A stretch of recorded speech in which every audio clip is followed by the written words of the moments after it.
Hello guys, welcome back to my YouTube channel.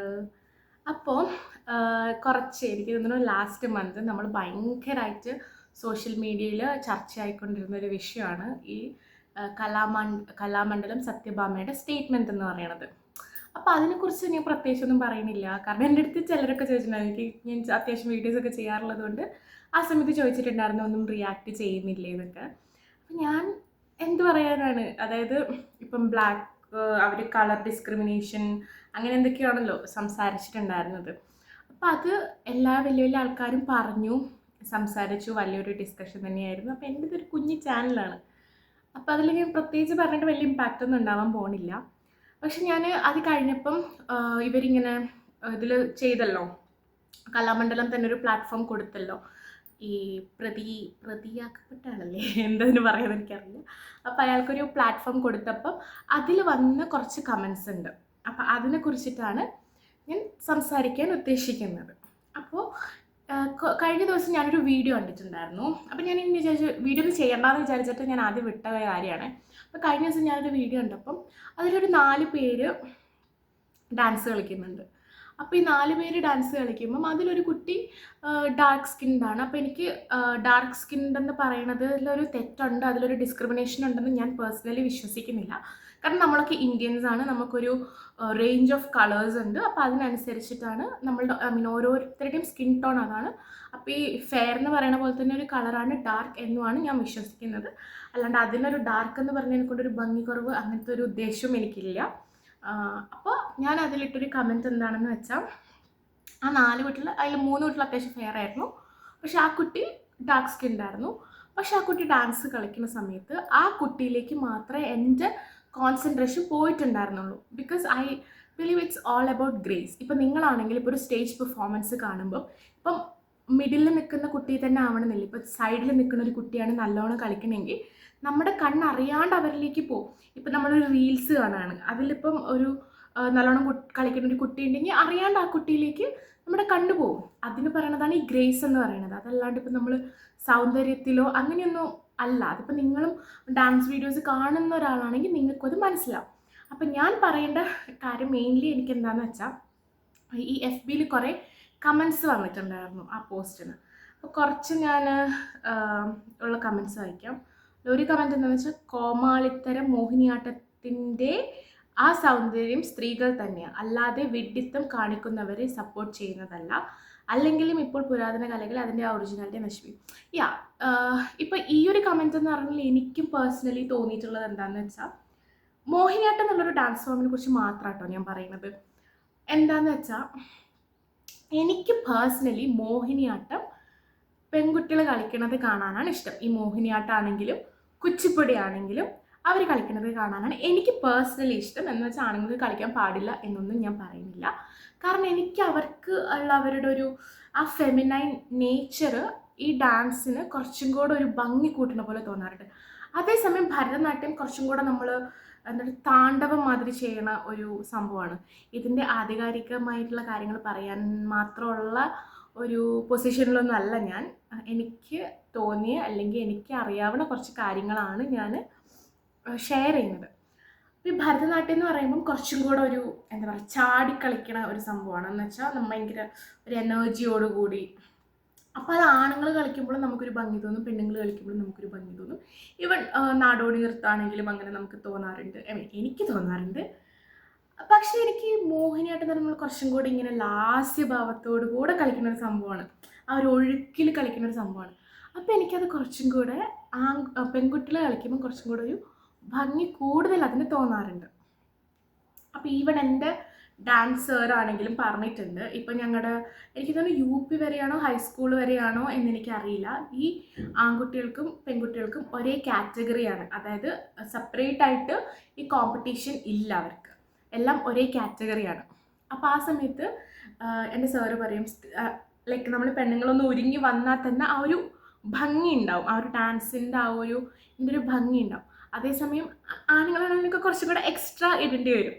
ഇപ്പം നമ്മളിങ്ങനെ ചുമ്മാ ഒന്നിങ്ങനെ ചിരിച്ച് നടന്നാൽ തന്നെ ആ ഒരു ഇത് നമുക്ക് വരും. അതേസമയം ആണുങ്ങളാണെങ്കിൽ കുറച്ചും കൂടെ ഇത് കൊടുക്കേണ്ടി വരും. ഓക്കെ, അത് മറ്റുള്ള ഡാൻസോട് ഞാൻ പറയണില്ല. മോഹിനിയാട്ടത്തിൽ എനിക്ക് ഫീൽ ചെയ്ത കാര്യമാണ്. കുറച്ചും കൂടെ ആ ഡ്രസ്സിങ് ആണെങ്കിലും ആ ഒരു ഒഴുക്കാണെങ്കിലും ഒക്കെ നമുക്കൊരു പെണ്ണുങ്ങൾ കളിക്കുമ്പോഴാണ്, അല്ലെങ്കിൽ പെൺകുട്ടികൾ കളിക്കുമ്പോഴാണ് എനിക്ക് ഒരു ഭംഗി തോന്നിയിട്ടുള്ളത്.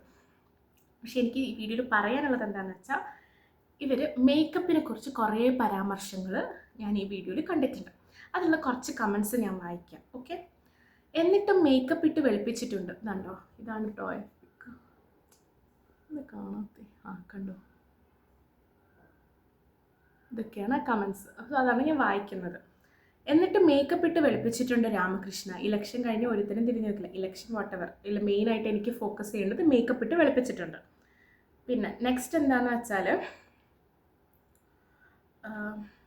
ഇനി എല്ലാ നർത്തകരും സിനിമാ നടന്മാരും അവരുടെ കലാപ്രകടനം കാഴ്ചവെക്കുമ്പോൾ വെളുത്ത ചായത്തിന് പകരം കറുപ്പ് ചായം പൂശി അവരുടെ പ്രകടനം കാഴ്ചവെക്കേണ്ടതാണ്. കറുപ്പിന് 7 അഴകാണ്. ഓക്കെ. പിന്നെ അപകർഷതാബോധം അത് മാറ്റാൻ 1.5 ഇഞ്ച് പുട്ടിയിട്ട് വെളുപ്പിച്ചു, അത്രയേ ഉള്ളൂ. പിന്നെ വേറൊരു കമൻറ്റ്, പക്ഷേ സ്വന്തം നിറത്തെ മറച്ചു വെച്ച് പുറത്ത് വന്ന് അയ്യോ എൻ്റെ നിറത്തെക്കുറിച്ച് ചിലർ മോശം പറഞ്ഞു എന്ന് പറയുന്നത് ആ ഇരട്ടത്താപ്പ് എന്തിനാ? നെക്സ്റ്റ്, എത്ര കറുത്ത തൊലിയായാലും വെളുപ്പിക്കാൻ മാർഗങ്ങളുണ്ട്. അതിന് ചിലപ്പോൾ പണം മുടക്കേണ്ടി വരും. കലയെ സ്നേഹിക്കുന്ന കറുത്തവനായാലും വെളുത്തവനായും രാഷ്ട്രീയക്കാരുടെ, പിന്നെ അവരെന്തോ രാഷ്ട്രീയമായിട്ട് ലിങ്ക് ചെയ്തു, വാട്ടെവർ. സോ ഇനി നെക്സ്റ്റ് കമൻറ്റ്, സ്വന്തം നിറത്തിൽ പോലും വേദിയിൽ വരാൻ അപഹർഷതാബോധമാണ്, പക്ഷേ അയാൾ എഴുതിയിരിക്കുന്നത് അപഹാർഷതാബോധം ഉള്ള ഇവനൊക്കെയാണ് കറുപ്പിനെ കുറിച്ച് ക്ലാസ് എടുക്കുന്നത്. അവന് വേണമെങ്കിൽ ഏഷ്യൻ പെയിന്റിന്റെ പരസ്യത്തിൽ ഇതുപോലെ മേക്കപ്പ് ഇട്ട് അഭിനയിക്കാം, അല്ലാതെ മോഹിനിയാട്ടമൊന്നും ഇവന് പറ്റിയ പണിയല്ല. സോ എനിക്ക് ഇതിൽ ഫീൽ ചെയ്ത കാര്യം എന്താണെന്ന് വെച്ചാൽ, ആ സ്ത്രീ, അതായത് ഈ സത്യഭാമ എന്ന് പറയുന്ന ആ സ്ത്രീ അവരുടെ നിറത്തിനെ കുറിച്ച് ആക്ഷേപിച്ചു, അതൊരു കാര്യം. പക്ഷേ ഈ ആൾക്കാരതിനെ നമുക്ക് നമ്മുടെ ഈ കളറിൽ എന്തുകൊണ്ട് നമ്മൾക്ക് വന്നുകൂടാ, അത് നമുക്ക് എന്തുകൊണ്ട് സ്റ്റേജിൽ പെർഫോം ചെയ്തുകൂടാ മേക്കപ്പ് ഇല്ലാണ്ട്? സോ അതിനെക്കുറിച്ചാണ് എനിക്ക് മെയിനായിട്ട് പറയാനുള്ളത്. ഞാനിപ്പോൾ ഇത്ര ക്ലോസ് ആയിട്ടാണ് ഞാനിപ്പം വീഡിയോക്ക് ഇരിക്കുന്നത്. ഓക്കെ. അപ്പോൾ എൻ്റെ ഇപ്പോൾ ചെറിയ എന്തെങ്കിലും മൈന്യൂട്ട് എക്സ്പ്രഷൻ ആണെങ്കിലും നിങ്ങൾക്ക് കാണാൻ പറ്റും. ഞാനിപ്പോൾ ഇങ്ങനെ നോക്കിയാൽ നിങ്ങൾക്കത് അറിയാൻ പറ്റും. കാരണം എന്താ, ഇത്രയും അടുത്താണ് നിങ്ങൾ ഇരിക്കുന്നത്.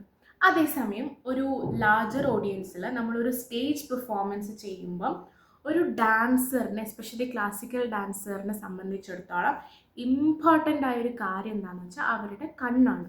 ഓക്കെ. അപ്പം എന്നാൽ മാത്രമേ നമ്മുടെ എക്സ്പ്രഷൻ കൺവേ ആവുള്ളൂ ആൾക്കാർക്ക്. കാരണം നമ്മൾ കണ്ണും വായൊക്കെയാണ് നമ്മൾ കൂടുതലും എക്സ്പ്രസ് ചെയ്യാനായിട്ട് യൂസ് ചെയ്യുന്നത്. ഇപ്പം ഒരു അത്യാവശ്യം കളറുള്ളൊരു കുട്ടിയാണെങ്കിൽ തന്നെ, അല്ലെങ്കിൽ ഒരു മിഡിൽ റേഞ്ചുള്ളൊരു കുട്ടിയാണെങ്കിൽ തന്നെ, അവരിപ്പോൾ നിങ്ങൾ കലോത്സവത്തിന് കണ്ട വിചാരിക്കും നല്ലോണം ഫൗണ്ടേഷൻ ഇട്ട് ആണ് ആ കണ്ണൊക്കെ എഴുതി ആ പിരികൊന്നും ഇങ്ങനെയായിരിക്കില്ല, അതിങ്ങനെ ഭയങ്കര കയറ്റിയിട്ടൊക്കെ ആയിരിക്കും അവർ ചെയ്യുന്നുണ്ടാവുക. സോ അതെന്തിനാണെന്ന് വെച്ചാൽ നമുക്കത് ഹൈലൈറ്റ് ചെയ്യപ്പെടും. അതായത് ഇപ്പം നമ്മൾ വെളുത്ത ഒരു സാധനത്തിൽ കറുപ്പൊരു സാധനം ഇട്ട് അത് ഹൈലൈറ്റ് ചെയ്യും. ഇനിയിപ്പോൾ നിങ്ങൾക്ക് വേണമെങ്കിൽ കറുത്ത എന്തെങ്കിലും ഇട്ടിട്ട് വെളുത്ത സാധനം കൊണ്ട് കണ്ണെഴുതിക്കോ പിരികെഴുതിക്കോ, അത് ഹൈലൈറ്റ് ആവും. പക്ഷെ അത് നമ്മൾ യൂസ്ഡ് അല്ല ആ കാര്യത്തിന്.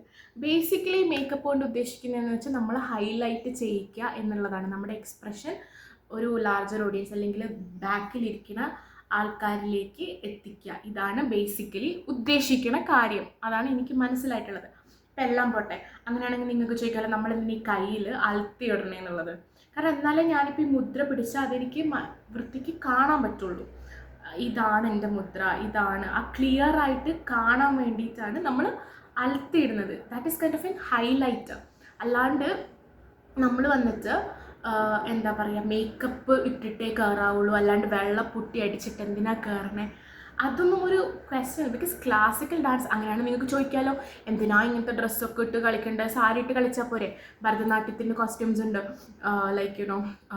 കുച്ചിപ്പുടിക്ക് കോസ്റ്റ്യൂം ഉണ്ട്, മോഹിനിയാട്ടത്തിന് കോസ്റ്റ്യൂം ഉണ്ട്, അതുപോലെ കേരള നടനത്തിന് കോസ്റ്റ്യൂം ഉണ്ട്. അങ്ങനെ പല ഡിഫറെൻറ്റ് ക്ലാസിക്കൽ ഫോംസിന് അതിൻ്റേതായ രീതിക്കുള്ള കോസ്റ്റ്യൂംസ് ഉണ്ട്.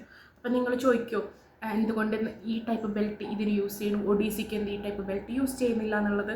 സോ അതല്ല അതിൻ്റെ ഒരു കാര്യം എന്ന് പറയുന്നത്. അപ്പോൾ എനിക്ക് മനസ്സിലാക്കിയെടുത്തോളം ഈ മേക്കപ്പ് എന്ന് പറയുന്നത് നമ്മൾ വെളുപ്പിക്കാനോ കറുപ്പിക്കാനോ അല്ലെങ്കിൽ നമ്മുടെ ഭംഗി കൂട്ടാനോ എന്നതിലുപരി നമ്മുടെ എക്സ്പ്രഷൻ കൺവേ ചെയ്യിക്കാനുള്ളൊരു മാർഗ്ഗമാണ്. ഇപ്പം ഞാൻ തന്നെ ഇപ്പോൾ സപ്പോസ് ഇപ്പം ഞാൻ നിങ്ങളുടെ അടുത്ത് ഞാനിപ്പോൾ ഒരു റീൽ ചെയ്യുകയാണെങ്കിൽ ഇപ്പം ഞാനതിൽ ഒന്നും ഭയങ്കര പ്ലെയിൻ ആയിട്ട് മേക്കപ്പ് ഒക്കെ വിടും, ജസ്റ്റ് കണ്ണുപോലും എഴുതിയിട്ടില്ല എന്നുണ്ടെങ്കിൽ നിങ്ങൾക്ക് ആ എക്സ്പ്രഷൻ കുറച്ചും കൂടെ കാണാൻ ബുദ്ധിമുട്ടായിരിക്കും. അതേസമയം ഞാൻ കണ്ണ് എഴുതിയാൽ അത് കുറച്ചും കൂടെ ഹൈലൈറ്റ് ആയിട്ട് നിങ്ങളിലേക്ക് എത്തും. സോ ഇതൊക്കെയാണ് എനിക്കിതിനെക്കുറിച്ച് പറയാനുള്ളത്. എനിക്ക് പേഴ്സണലി തോന്നിയ കാര്യം എത്രത്തോളം ശരിയാണ് എന്നറിയില്ല. നിങ്ങൾക്ക് എന്തെങ്കിലും അഭിപ്രായങ്ങൾ ഉണ്ടെങ്കിൽ നിങ്ങൾക്കത് എൻ്റെ അടുത്ത് ഷെയർ ചെയ്യാവുന്നതാണ്. സോ ഇതുവരെ എൻ്റെ ഇത് കേട്ടിരുന്ന എല്ലാവർക്കും നന്ദി, നമസ്കാരം.